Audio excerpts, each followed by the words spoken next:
So that's an open secret. దాని వెళ్ళకి ఎవరు, ఎందుకంటే గత 5 ఏళ్లలో అమరావతి మీద విషం చిమ్మారు, మహిళలను అనరాని మాట్లాడినారు. ఎందుకంటే వాళ్ళు బయటకు వచ్చి అప్పుడున్న ప్రభుత్వాన్ని ఎండగట్టారు వీళ్ళు ఇలా చేస్తున్నారని. సో ఆ మహిళల మీద ద్వేషం ఉంది.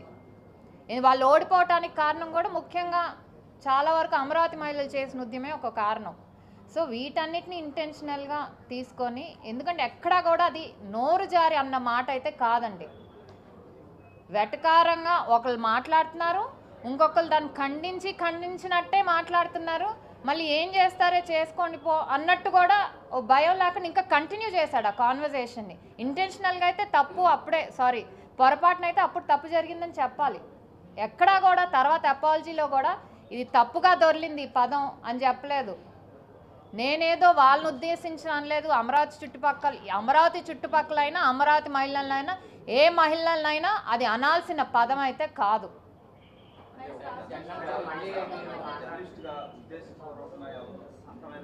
ఎవరు కూడా అటువంటి దుర్మార్గమైన మాట ఏ జర్నలిస్ట్ వాడతారు. మేము కూడా జర్నలిస్ట్గా మేము ఖండిస్తున్నాం దాన్ని.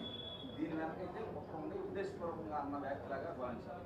డెఫినెట్లీ అండి. మీరు జర్నలిస్ట్లో కూడా మీరు ఊరుకోకూడదు. మీరందరూ కూడా మీ రిలేటెడ్ హెడ్స్ ఎవరు ఉంటారో ప్రెస్ కౌన్సిల్ ఆఫ్ ఇండియాకి కూడా మీరు కూడా రాయాలి. ఎందుకంటే జర్నలిస్ట్ అంటే అందరినీ మరి కలిసికట్టుగానే ఒక తాటికి కట్టేస్తారు కదండి.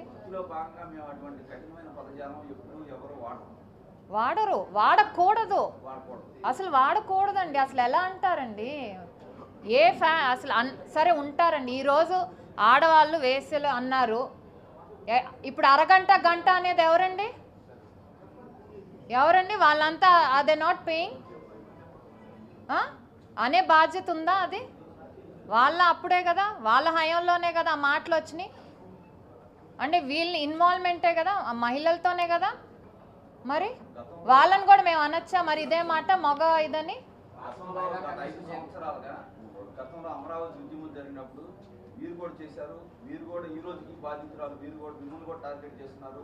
అనిత గారు హోంమంత్రి గారిని కూడా ఈ రోజుకి సోషల్ మీడియాలో టార్గెట్ చేస్తారండి.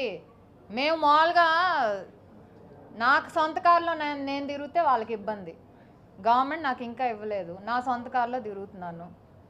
నా కొద్ది నేను తీసుకున్నాను, నాకు తప్పేంటి? దాన్ని కూడా ట్రోల్ చేయాలా? లేకపోతే నేను వేసుకునే బట్టల మీద చుడిదార్ వేసుకొని వెళ్తే దానికో ట్రోలు. ఆడవాళ్ళు ఇలానే రెడీ అవ్వాలని అని ఉందా? లేదు కదా. డీసెంట్గా రెడీ అవుతాం అందరం. దాన్ని కూడా ఏదో బేస్ చేసుకొని ట్రోల్ చేయాలంటే ఎన్నైనా చేసుకోవచ్చు. అందుకే కదండి అనేది, ఇలాంటి సోషల్ మీడియాలో అయినా ఇలా పబ్లిక్గా అయినా అండ్ ఇవన్నీ కూడా ఈక్వల్ టు హెరాస్మెంట్ అండి. వీటన్నిటి మీద కూడా యాక్షన్ తీసుకోవాల్సిందే.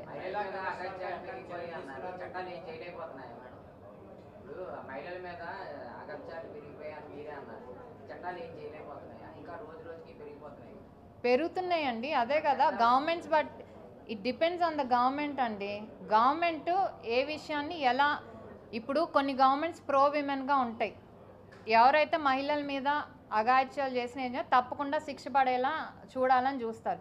ఈరోజు ఇన్సిడెంటే ఒక ఇది కదా, కంప్లైంట్ ఇచ్చారు.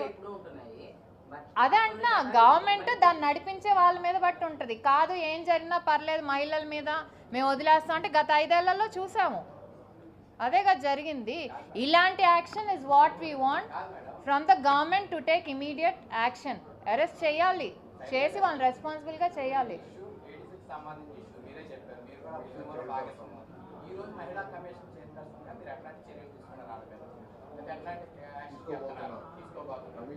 నేను ఆల్రెడీ చెప్పాం, ఏదైతే ఒక ఫస్ట్ స్టెప్ ఏదైతే ఉందో అరెస్ట్ అయితే అయిపోయింది. అది డీజీపీ ద్వారా లెటర్ రాయటం కానీ ఇవన్నీ అయిపోయినాయి. నెక్స్ట్ స్టెప్ ఇది మళ్ళీ కంటిన్యూ అవ్వకుండా దీన్ని ఇంకా హయ్యర్ లెవెల్కి తీసుకోవాలి. నేషనల్ విమెన్ కమిషన్ కూడా రాసాం. ఎందుకంటే ఇక్కడ మేము చేయలేమని కాదు, నేషనల్ విమెన్ కమిషన్కి ఎందుకు రాసాం, ఇది ఇంకెక్కడా కూడా జరగకూడదు ఇలాంటిదంటే వాళ్ళు కూడా దీన్ని సుమోటోగా తీసుకొని సెంట్రల్ గవర్నమెంట్కి రాసి లేకపోతే ప్రెస్ కౌన్సిల్ ఆఫ్ ఇండియాకి రాసి ఇది మళ్ళీ ఎక్కడా రిపీట్ అవ్వకూడదు, పవర్స్ని అబ్యూస్ చేయకూడదు ఎవరైనా. దీని మీద ఇంకొంచెం డీపర్గా యాక్షన్ తీసుకోవటానికి అదొకటి. దెన్ ఇందాక చెప్పినట్టు డెఫినెట్లీ ప్రెస్ కౌన్సిల్ ఆఫ్ ఇండియాకి రాసి ఎవరైతే ఇలా మీడియా ఛానల్స్ని బేస్ చేసుకొని మా వెనక మీడియా ఛానల్ ఉంది మమ్మల్ని ఏమీ చేయలేరు అనే ఇదితో ఇష్టం వచ్చినట్టు మాట్లాడుతున్నారు అయితే డెఫినెట్లీ ఆ మీడియా ఛానల్స్ కూడా క్లోజ్ చేసే రైట్ ఉంది ప్రెస్ కౌన్సిల్, కానీ యాక్షన్ తీసుకోండి అని మేము చెప్తాము. వీల్ సజెస్ట్ టు దమ్ ఏం తీసుకోవాలి. అలా గవర్నమెంట్కి, సీఎం గారికి ఇలా మళ్ళీ రిపీట్ అవ్వకూడదండి. ఇది ఈరోజు స్టేట్ వైడ్గా ఇంత ఇది వచ్చిందంటే ఎందుకంటే ఎవరు